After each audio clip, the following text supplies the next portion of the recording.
بسم اللہ الرحمن الرحیم۔ عزیز طلبہ السلام علیکم۔ امید ہے آپ سب لوگ خیریت سے ہوں گے اور خوش بھی ہوں گے۔ آج کے سبق میں ہم رموز اوقاف کے حوالے سے چند باتیں جو ہے وہ سیکھیں گے۔ عزیز طلبہ، یہ جو رموز اوقاف ہیں ان کا نظم و نثر میں جو ہے وہ استعمال کیا جاتا ہے۔ اگر ایک جگہ پہ کوئی بڑا جملہ لکھ دیا گیا ہے اور اس کے مختلف حصے ہیں تو اس جملے کو حصوں میں تقسیم کرنے کے لیے، ڈیوائڈ کرنے کے لیے جو ہے یہ رموز اوقاف کی علامتیں جو ہے وہ استعمال کی جاتی ہیں۔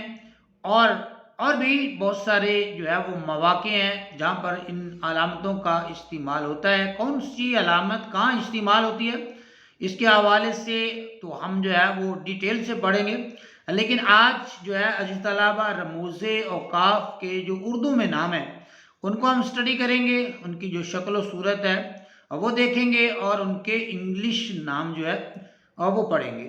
تو عزیز طلبہ رموز اوقاف کو انگلش میں پنکچویشن کہتے ہیں، اور پنکچویشن پر جو ہے وہ دسترس ہر ایک ادب کے قاری کو ہونی چاہیے اور پڑھنے والے کو معلوم ہونا چاہیے کہ کون سی علامت ہم کہاں استعمال کریں گے۔ تو عزیز طلبہ ابتدا میں نام ہے علامت کا، اس کے بعد اس کی شکل و صورت ہے اور پھر اس کا انگلش میں جو ہے وہ نام دیا گیا ہے۔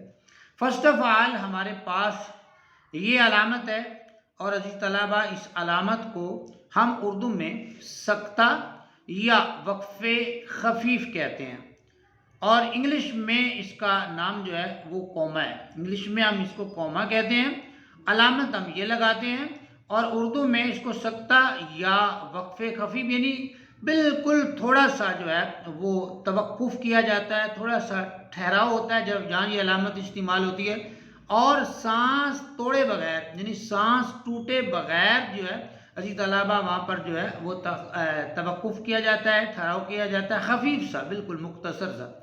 اس کے بعد عزیز طلبہ ہمارے پاس جو دوسری علامت ہے وہ ہے وقفہ یا نصف وقف۔ عزیز طلبہ یہ علامت ہمارے سامنے ہے، اس علامت میں اس کو جو ہے وہ ظاہر کیا جاتا ہے، اس علامت میں اس کو لکھا جاتا ہے بالکل ویسے ہی جیسے سکتہ ہے، اور سکتے کے نیچے جو ہے وہ کوما لگا ہوا ہے، سوری نقطہ لگا ہوا ہے سکتے کے نیچے۔ تو یہ علامت بن گئی ہے وقفہ یا وقف خفیف، یعنی اوپر جو ہے وہ سکتہ ہے یا ہم اس کو کوما کہہ سکتے ہیں، اور نیچے نقطہ لگا کے اس علامت کو ظاہر کیا جاتا ہے۔ عزیز طلبہ اس کا انگلش میں نام ہے سیمی کولن۔ وقفہ یا نصف وقف کو عزیز طلبہ انگلش میں کیا کہتے ہیں؟ انگلش میں اس کا نام ہے سیمی کولن۔ اردو میں ہم اس کو وقفہ کہتے ہیں یا نصف وقف کہتے ہیں۔ اس علامت کو جو ہے وہ لگائیں تو یہ وقفہ یا نصف وقف کی علامت ہے، اور انگلش میں ہم اس کو سیمی کولن کہتے ہیں۔ عزیز طلبہ یہ علامت وہاں استعمال کی جاتی ہے جہاں پر جو ہے وہ سکتہ سے زیادہ توقف کرنا ہو، سکتہ سے زیادہ جو ہے وہ ٹھہرنا ہو۔ تو جہاں پر سکتہ سے زیادہ ٹھہراؤ مقصود ہوتا ہے جملے میں تو وہاں پر اس علامت کا استعمال کیا جاتا ہے۔ عزیز طلبہ تیسری جو ہمارے پاس علامت ہے وہ ہے رابطہ یا وقف لازم، اور یہ علامت جو ہے اس طرح لکھی جاتی ہے، یہ دو اس کے جو ہے وہ نقطے ہیں، دو نقطوں سے اس کو جو ہے وہ ظاہر کیا جاتا ہے، اور انگلش میں اس کا نام ہے کولن۔ انگلش میں اس کو کیا کہتے ہیں؟ کولن کہتے ہیں۔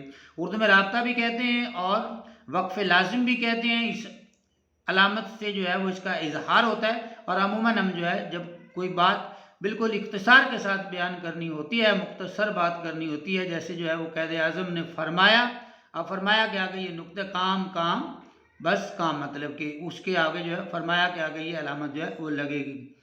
عزیز طلبہ اس کے بعد ہم بڑھتے ہیں ہم اپنی چوتھی علامت کی طرف۔ تو چوتھی علامت ہے ختمہ یا وقف مطلق، اور یہ آگے جو ہے وہ اس علامت سے ختمہ یا وقف مطلق کو جو ہے وہ ظاہر کیا جاتا ہے، اور انگلش میں عزیز طلبہ ہم اس کو فل سٹاپ کہتے ہیں۔ انگلش میں اس کا نام ہے فل سٹاپ۔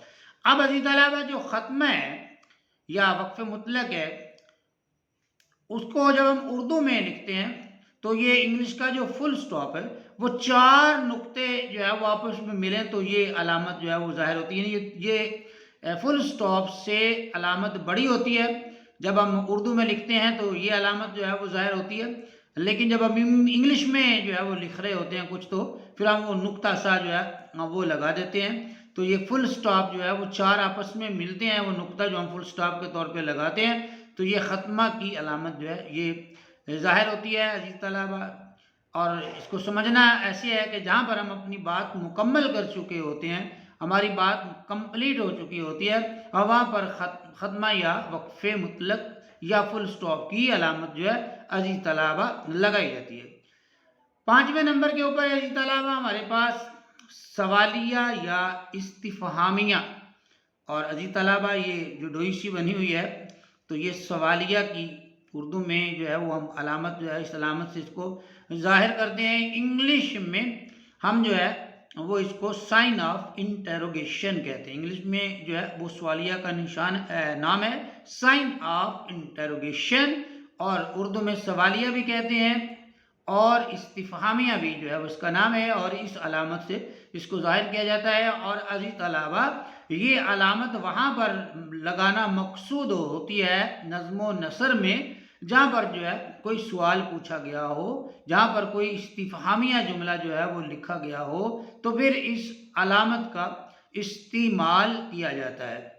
عزیز طلبہ اس کے بعد 6 نمبر کے اوپر ہمارے پاس ہے، یہ ہے خطابیہ، ندائیہ، فجائیہ اور عزیز طلبہ استجابیہ. خطابیہ بھی ہے اور پھر ندائیہ بھی ہے اور پھر فجائیہ بھی ہے اور استجابیہ. یہ علامت ہے عزیز طلبہ، علامت ایک ہے اور اس کے نام یہاں پر جو ہے وہ 4 لکھے ہوئے ہیں. خطابیہ بھی اس کو کہتے ہیں، اسی علامت کو. جب خطاب کرنا مقصود ہو کسی جملے میں جو ہے وہ خطابیہ انداز ہو تو وہاں جو ہے اس علامت کا استعمال ہوتا ہے. ندا کسی کو آواز دینی ہو تو بھی اسی جملے کا اسی علامت کا جو ہے وہ استعمال کیا جاتا ہے. فجائیہ جملہ ہو یا استجابیہ جملہ ہو، عزیز طلبہ جب ہم جو ہے وہ ان کی ڈیٹیل پڑھیں گے، اکیلے کی ڈیٹیل جو ہے وہ جب ہم پڑھیں گے تو انشاءاللہ وہاں پر جو ہے ہر ایک کی جو ہے وہ علیحدہ سے جو ہے وہ مثالیں بھی آپ کے سامنے رکھیں گے، پیش کریں گے. آج تو صرف ہم نام اور علامت، انگلش اور اردو نام اور علامت کو جو ہے وہ سمجھنے کی کوشش کر رہے ہیں. انگلش میں عزیز طلبہ اس کو سائن آف ایکسکلیمیشن کہتے ہیں. اردو میں خطابیہ بھی کہتے ہیں اور ندائیہ بھی کہتے ہیں، فجائیہ بھی کہتے ہیں، استجابیہ بھی، یہ علامت سے ظاہر کرتے ہیں. اور انگلش میں جو ہے اس کو جو ہے سائن آف ایکسکلیمیشن جو ہے وہ کہا جاتا ہے. عزیز طلبہ 7ویں نمبر کے اوپر ہمارے پاس ہیں واوین. واوین جو ہے عزیز طلبہ یہ 2 جو ہے یہ لگے ہوئے ہیں قومیں ادھر سے سیدھے اور 2 جو ہے وہ الٹے لگے ہوئے ہیں. تو عزیز طلبہ اس علامت کو اردو میں واوین کہتے ہیں اور انگلش میں اس کا نام ہے انورٹڈ کوماس. انگلش میں ان کو انورٹڈ کوماس کہتے ہیں، اردو میں واوین، اور اس علامت سے اس کو ظاہر کیا جاتا ہے. یہ اس کی علامت ہے یا شکل ہے یا اس کی صورت ہے، اس سے جو ہے اس شکل و صورت سے اس کو ہم ظاہر کرتے ہیں. عزیز طلبہ اس علامت کا وہاں استعمال ہوتا ہے جہاں پر جو ہے ہم کسی اور شخص کی بات کو کوٹ کرتے ہیں، تو وہ بات جو ہے جو ہم کسی کی کوٹ کر رہے ہوتے ہیں، کسی کا حوالہ دے رہے ہوتے ہیں، تو اس کو جو ہے وہ پھر ہم واوین کے اندر جو ہے وہ لکھتے ہیں، واوین کے اندر جو ہے وہ تحریر کرتے ہیں. آپ یوں سمجھ لیجئے تھوڑی سی بات جو ہے وہ 1-2 جملے لمبے ہو جائیں گے. تو بعض دفعہ لوگوں کے بارے میں کہا جاتا ہے جنہوں نے جو ہے وہ دوسروں کی کتابوں سے مٹیریل مواد جو ہے اور وہ چوری کیا ہوا ہوتا ہے، تو ان کے حوالے سے کہا جاتا ہے کہ اگر ان کی 1 کتاب ہے، 2 کتابیں ہیں، 4 کتابیں وہ لکھ چکے ہیں اور مصنف بن چکے ہیں، رائٹر اپنے آپ کو کہلواتے ہیں، تو بعض دفعہ ان کے بارے میں لوگ کہہ دیتے ہیں کہ ان کی تو کتاب پوری کی پوری کتاب یا پوری کی پوری 2 یا 3 کتابیں ان کی واوین میں آتی ہیں. واوین سے مراد اب ان کی اپنی تو اس میں کوئی بات ہے ہی نہیں، اور یہ سمجھتے ہیں کہ میں تخلیق کار ہوں، انہوں نے ادھر ادھر سے باتیں اٹھا کے جو ہے اس کو جو ہے وہ ترتیب دیا ہوا ہے. اس کو جو ہے وہ مصنف نہیں ہونا چاہیے، وہاں پہ پھر مؤلف ہونا چاہیے. تو جی طلبہ واوین یہ اس کی شکل و صورت اور انگلش میں نام ہے انورٹڈ کوماس. اس کے بعد آخر میں ہمارے پاس 8ویں علامت جو آج کے سبق میں ہے جی طلبہ، یہ کوسین ہے، اور یہ کوسین کی علامت ہے، شکل ہے، صورت ہے، اور آگے جو ہے اس کا انگلش نام جو ہے وہ ہے بریکٹ.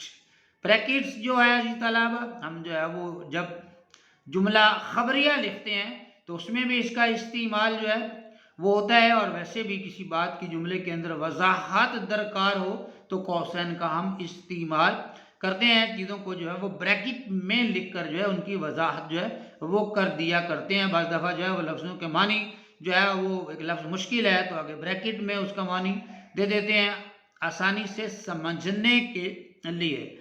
عزیز طلبہ، یہ وہ علامتیں ہیں جن پر ہمیں عبور حاصل ہونا چاہیے اور ان کو ہمیں سمجھنا چاہیے اور ان کا استعمال سمجھنا چاہیے۔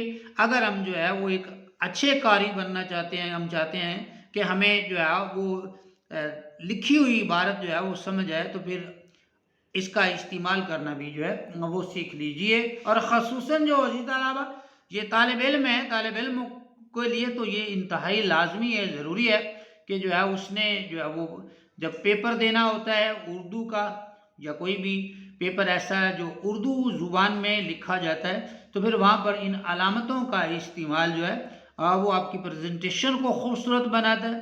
ان علامتوں کا جو استعمال ہے وہ آپ کی عبارت کو خوبصورت بناتا ہے، اور جو بات آپ کہنا چاہ رہے ہیں، لکھنا چاہ رہے ہیں، بتانا چاہ رہے ہیں، اگلے بندے کو وہ بات بھی آسانی سے پھر سمجھ آ جاتی ہے۔ عزیز طلبہ، یہ تھا ہمارا آج کا سبق رموز اوقاف کے حوالے سے۔ امید ہے آپ کو آج کا سبق پسند آیا ہوگا، سمجھ بھی آیا ہوگا۔ کومنٹس میں اپنی رائے کا اظہار ضرور کیجئے گا۔ اگر ویڈیو اچھی لگے تو پیج کو فالو کیجئے، ویڈیو کو لائک کیجئے، اپنا بہت سا خیال رکھیے، اپنی تعلیمی سرگرمیوں کو جاری رکھیے۔ مجھے دیجئے اجازت، اللہ حافظ۔